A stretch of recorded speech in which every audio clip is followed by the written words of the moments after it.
NHM योजना अंतर्गत कार्य करने वाले संविदा कर्मचारियों के एडॉप्शन की प्रक्रिया में चेकलिस्ट बनाने की बात की गई है कि उनकी स्क्रीनिंग करते समय चेकलिस्ट बनाई जाए। तो चेकलिस्ट का प्रारूप इस प्रकार से है।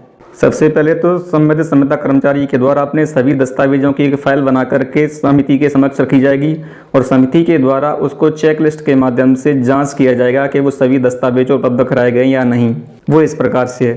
कर्मचारी का नाम, वर्तमान पदनाम, वर्तमान समय में उसको जो मानदेय मिल रहा है वो मानदेय, स्क्रीनिंग के पश्चात उसका पदनाम क्या होगा, स्क्रीनिंग के बाद उसको कितना मानदेय दिया जाएगा, वर्तमान में उसका पदस्थापन स्थान कहाँ है, जिला, मूल निवास और पत्राचार का पता।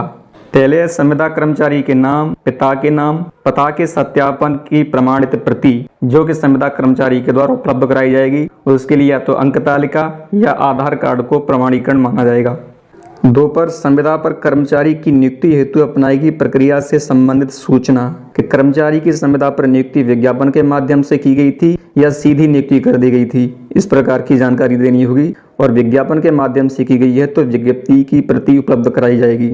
अंतिम अनुबंध की समयावधि, दिनांक से दिनांक तक, अनुबंध प्राधिकारी कार्यालय का नाम और अधिकारी का पदनाम, अनुबंध की प्रति संलग्न करें। विभाग के अंतर्गत कार्यरत संविदा कर्मचारियों का प्रतिवर्ष अनुबंध किया जाता है। तो अंतिम अनुबंध कब किया गया था उसका आदेश उपलब्ध कराना होगा।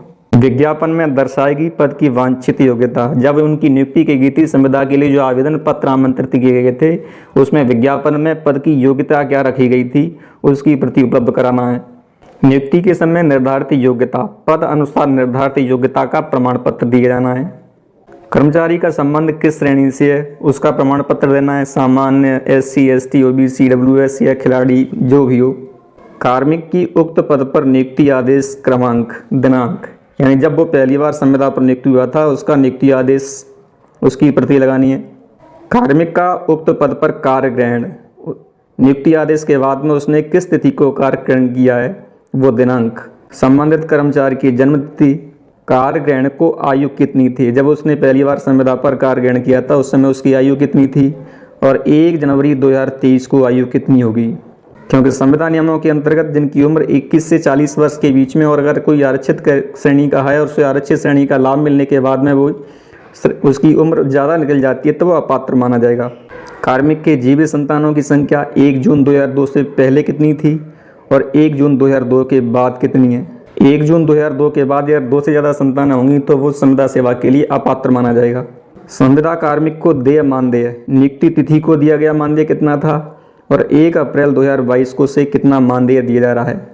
कर्मचारी के ऊपर किसी न्यायालय में कोई वाद तो नहीं चल रहा है, इसकी सूचना उन्हें देनी होगी। इसके बाद कार्मिक का मोबाइल नंबर, उसकी बैंक की जानकारी, शाखा का नाम, खाता संख्या, IFSC कोड इत्यादि।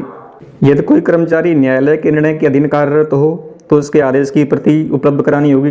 कोई विशेष विवरण और इसके पश्चात संक्षिप्त विवरण, इन सभी दस्तावेजों की समिति के द्वारा जांच की जाएगी। पहले प्रथम स्तरीय दस्तावेज परीक्षण कमेटी जांच करेगी, उसके बाद द्वितीय स्तर दस्तावेज परीक्षण कमेटी काम करेगी। दोनों के परीक्षण के बाद एक प्रमाण पत्र जारी किया जाएगा। मुख्य चिकित्सा एवं स्वास्थ्य अधिकारी के द्वारा प्रमाण पत्र इस बात का दिया जाएगा कि जो संविदा कर्मचारी है उसका हमने पूरी जांच कर ली है, उसके सभी दस्तावेज सही पाए गए हैं और वो राजस्थान संविदा नियमों के अंतर्गत अडॉप्ट किए जाने के योग्य है, और इस बात की प्रशंसा की जाती है कि उसका अडॉप्शन किया जाए।